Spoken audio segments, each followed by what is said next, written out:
Hello everybody, this is Ronaldo, and I'm making a new video series on the world's best junior players because I've made a lot of videos about Grandmaster games, but I wanted to do something in a serial form, and because there are already a lot of videos about world champions and the best players nowadays, like Topalov and Carlsen, and you name them. I just wanted to make some videos about the greatest junior players, to see who are the players who are going to be the best in the future, and as a tool to help me, I'm using the FIDE World Youth Ranking of November 2010, and on number 10, the first I'm going to analyze is Sebastien Feller from France, rated 2649, and I'm going to analyze a game which for him was quite essential for winning his gold medal, which he won on the 5th board for France at the 2010 Chess Olympiad in England against France, against David Howell, a strong opponent, and he won the game and won that gold medal, which is of course a great performance. But well, if you are number 10 on the junior ranking, you know that you're quite good. You should be able to win even against strong opponents.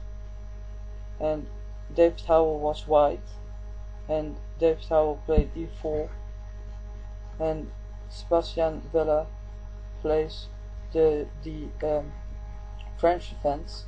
And Howell plays the Tarrasch variation with knight d2, which is a more solid way gaining a small but lasting advantage against the French defense, and it develops from the main knight c3 because the c-pawn isn't blocked. This means a advantage of the Wiener variation, because after bishop b4, c3 is possible, and it has been played by some strong players. Karpov played it a lot of times against Korchnoi, and Kasparov also played it frequently. Adams nowadays plays it, and also Tivyakov, so it's quite a reliable opening system. Knight f6, e5, knight d7, bishop d3, now c5, attacking white's pawn chain, which is a theme frequently occurring in the French defense, also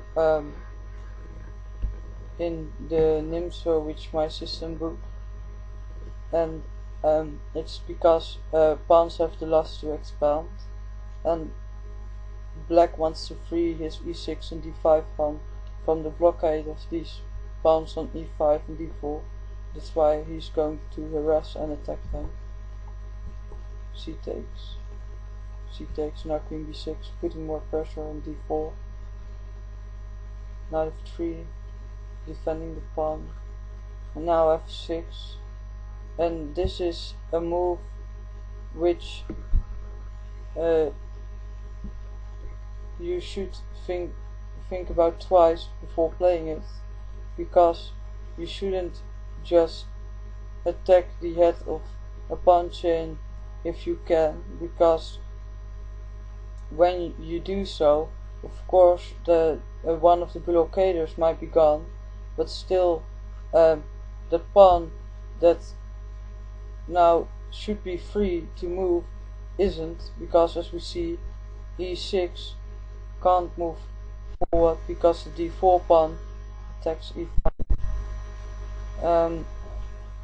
This means that if you want to attack the head of pawn chain, you should watch out for the pawn being freed not to become a weak pawn.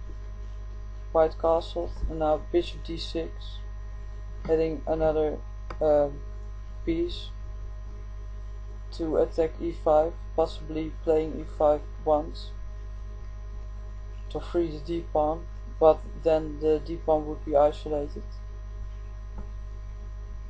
So that also has its weak sides. Now b3,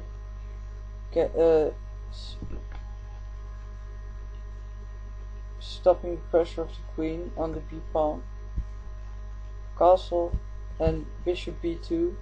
I think this is inferior to bishop f4, because bishop b2 is blocked by the d4 pawn, and here on f4 black and the black bishop is attacked, and if black decides to exchange, then white has the better of the two bishops. So I think here white should do a bit better, but white decided to play bishop b2, and now bishop d7, knight c3, and rook c8, because the c file now is open, and well, black could try to do something with it. If knight takes d4, then after knight takes d4, the queen can't take on d4, because then, as we can see,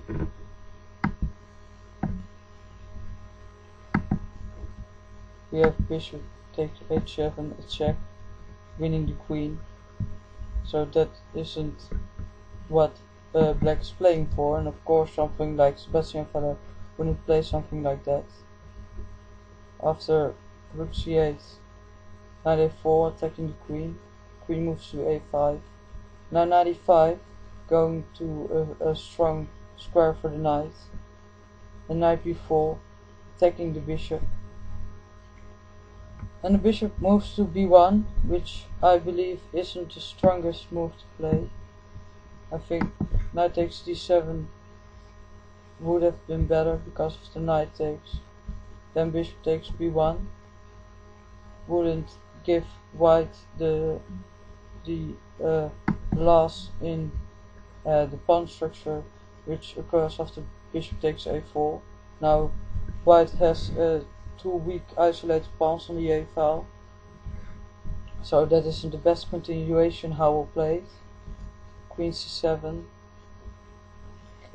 adding another piece on the c file, a3, attacking the knight, knight c2, attacking the rook, rook a2, and now bishop takes e5. Because after d takes, now the knight can move to e4, and Feller is just centralizing his pieces. He's also preparing a tactical blow, because now after bishop c1, which is clearly a big mistake, we have the strong knight takes f2. Wow! Let's take a closer look to this move. What if white decide just to take this piece? Well, then rook takes, king takes, queen b6. And now it doesn't matter where the king goes, it's always better for black.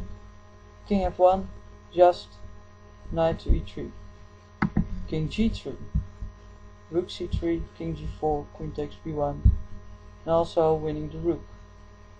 So not only winning the piece back, also winning the rook. After king f3, knight d4 check, king g3, queen takes b1, rook b2, and queen takes c1. It's all better for black. So white can't take on f2, and that's why white played queen takes c2. But now Feller comes with another astonishing move, knight h3, giving the knight away because white has to take, because if the king moves away then there's just a rook takes f1 and it's checkmate. So g takes h3 should be played. White is obliged to play that. And we also see moving away the knight opens up the a7 to g1 diagonal. After g takes we have queen b6 check, also hitting the queen with the rook, and the queen can try to block the check on f2, but then again the rook takes on f2. So king g2, rook takes c1, the queen falls, bishop takes, rook takes on f1, king takes, and now as we can see white has two bishops and a rook against the queen, which is an advantage. But if we look to the pawn structure, white is clearly worse because he's a pawn down and two isolated pawns on the flanks. Also we see that the king of white is exposed for checks by the queen, and the king of black is quite safe behind the g and h pawn, and that's why black has an advantage. Queen c7, rook b2, d4, king e2, queen takes e5 check, king d1, queen h5, just some checks, winning some pawns. And as we see now already, black has won 2 pawns and he's just going to equalize material and even more, because now e5, and we see now the pawns which have the last to advance, as Nimzowitsch says, are going to crush white. They're free to move as they want, and well, Howell understandably resigned here after queen f2, because these pawns and these queens are just going to kill white. White can't do anything about it. And well, we saw that Sebastien Feller, national Blitz champion of France, number 10 on the junior world ranking, is a player to look out for, because he has talent. He's just a gifted player and he can crush you if you do not watch out. He's someone with the potential to become one of the world's greatest. I hope you liked this video, you found it very insightful to see one of these junior players. Hope you also like the other videos I'm going to make and the videos I've already made.